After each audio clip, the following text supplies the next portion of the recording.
Grief, Redefining Masculinity. In this presentation, I will be looking at the way men handle grief through symbolic interactionism. Developed by Herbert Blumer, this theory offers an explanation for how we build our identities, how we act, and how we apply meaning. There are three major components to this theory. Meaning.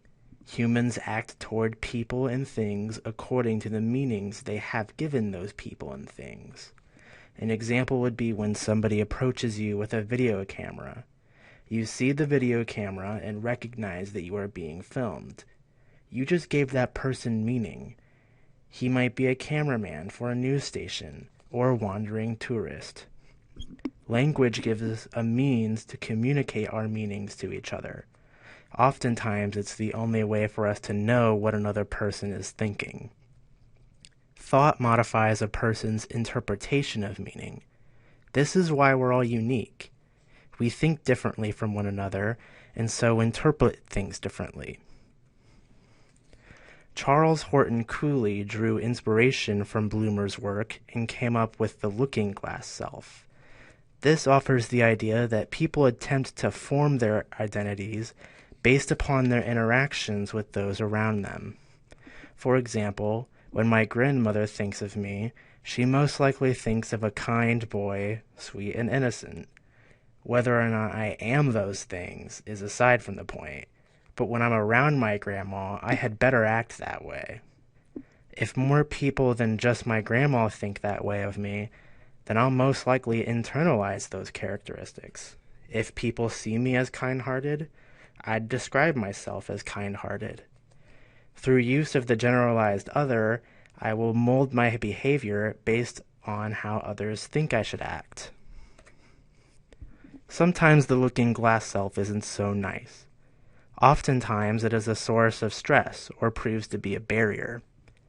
Hegemonic manliness is defined as a man in power, a man with power, and a man of power. Men need to be in control and possess lots of power. Sissy stuff is the stigma of all stereotyped feminine characteristics. Any show of weakness can be considered feminine. If a man, or any person for that matter, loses somebody close, they will go through a grieving process. Somewhere in this process comes depression. The individual may want to cry or talk about their feelings on the matter. They may feel helpless or feel like they're not in control anymore. If hegemonic manliness is kept in mind, all of those things are considered sissy stuff. Hegemonic manliness throws a wrench in the grieving process for men. This creates a choice disability, where expression and experiences of grief are constricted by gender restraints. A man's options for grieving are limited, and often find themselves alone. It's worth noting three different types of masculinity, all considered less than hegemonic masculinity.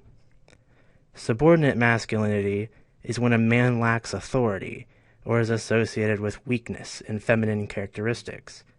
This is considered a failed hegemony. Marginalized masculinity is where race, ethnicity, and class markers exclude men who deviate from hegemonic ideals. Protest masculinity is where men lack the social capital to claim hegemonic masculinity. So they turn to other masculine performances such as binge drinking and violence.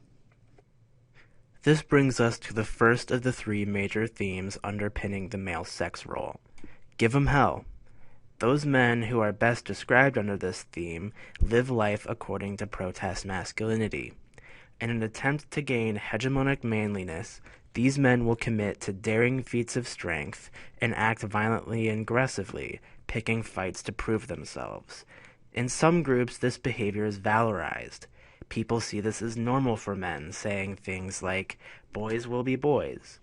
However, studies have shown that the leading cause of death for men under 30 is unintentional injury, followed by suicide and homicide. Many men who have adopted the give 'em hell attitude have lost their lives. Hegemonic manliness and this and the other themes come with a heavy price on men's health. One of the studies I researched drew on 22 interviews of men between the ages of 19 and 25. These men had previously experienced the death of a friend in the course of a risky activity. They all rejected the notion that risk-taking is entirely or even partially negative. Many of them still engaged in those activities even after their friend's death. They took comfort in the understanding that their friends died doing something they loved. Their friends are regarded as heroes. They dismissed fears, worries, and anxieties and displayed performances of power and fearlessness. Feminine weakness is discarded by doing these performances.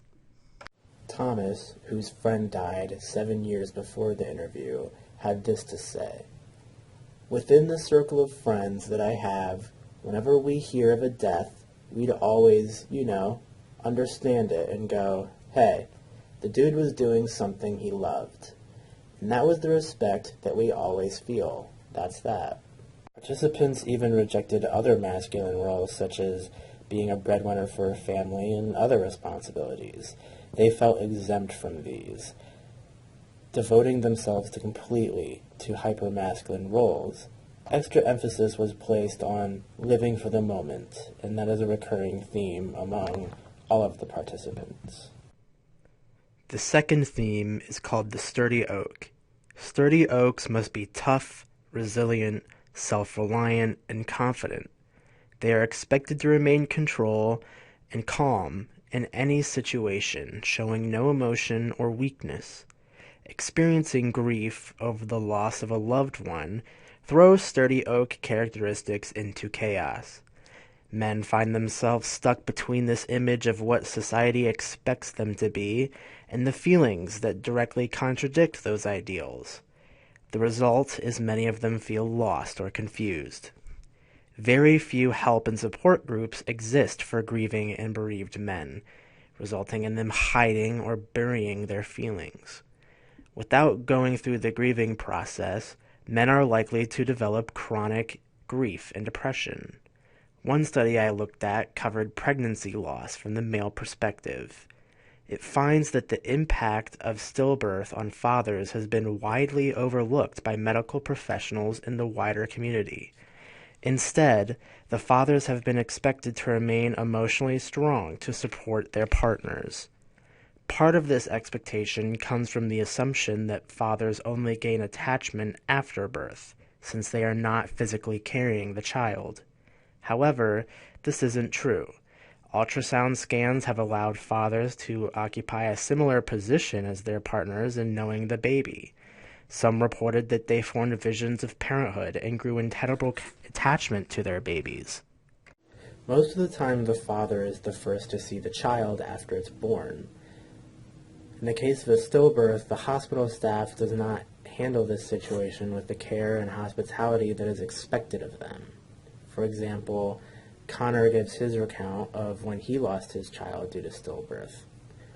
"When I saw Sinead, she shocked me. The hospital staff did not inform me that there might be a bit of skin loss. They handed me my baby in a basket and the skin had ripped off her face and from under her arms. The skin ripped off her head with the force of the vacuum and forceps, and they didn't warn me about it. I held her and I was afraid. I was actually petrified, my own flesh and blood, and I was petrified to see her. She shocked me. They handed me 10 pounds and 2 ounces of meat. It was freezing cold and in a basket with no skin."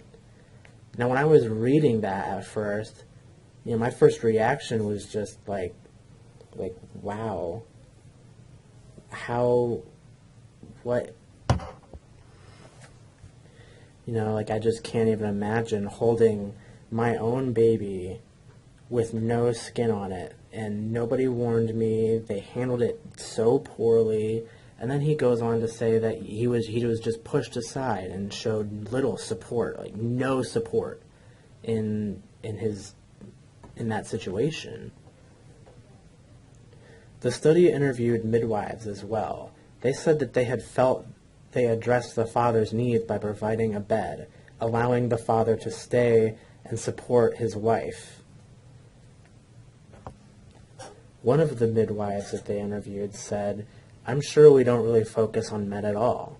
They get explanations, but it's funny, you don't even think of them. Well, I don't. Men come to the labor ward and they sit beside their partner and they participate in the event.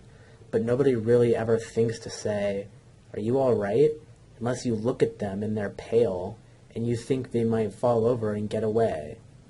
Not only is that statement cold, but her saying that she doesn't want the man to get in the way implies that there's some sort of disenfranchised grief there, where the man does not have a socially recognized right to grieve.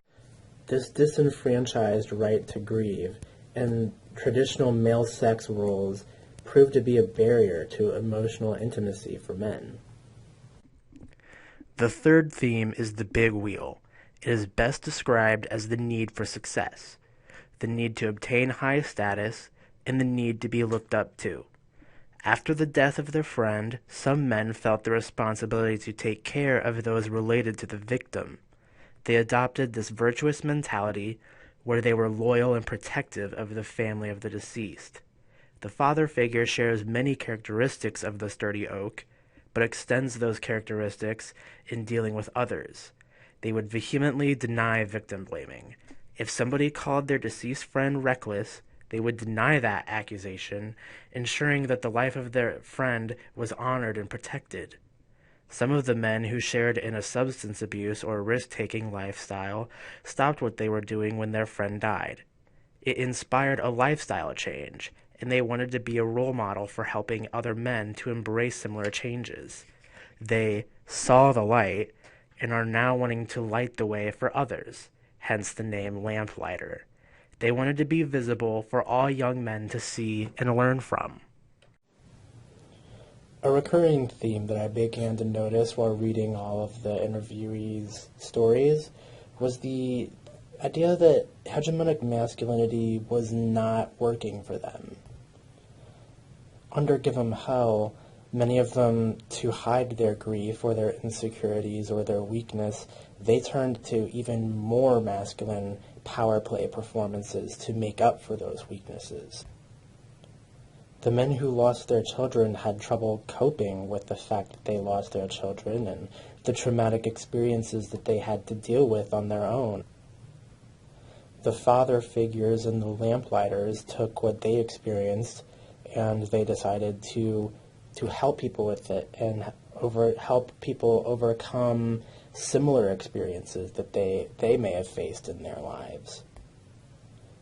All of these men, in some way or form, have had to redefine what it means to be masculine. And yet they were still trying to uphold hegemonic masculine ideals. If it's not possible for a man to achieve hegemonic masculine status, they will seek out ways to raise the bar and to position themselves higher in the hierarchy. Thanks for watching. I learned a lot while making this video, not only about the people around me, but about me as well. I'm hoping that this video had a similar effect on you too. Again, thank you for watching, and have a good day.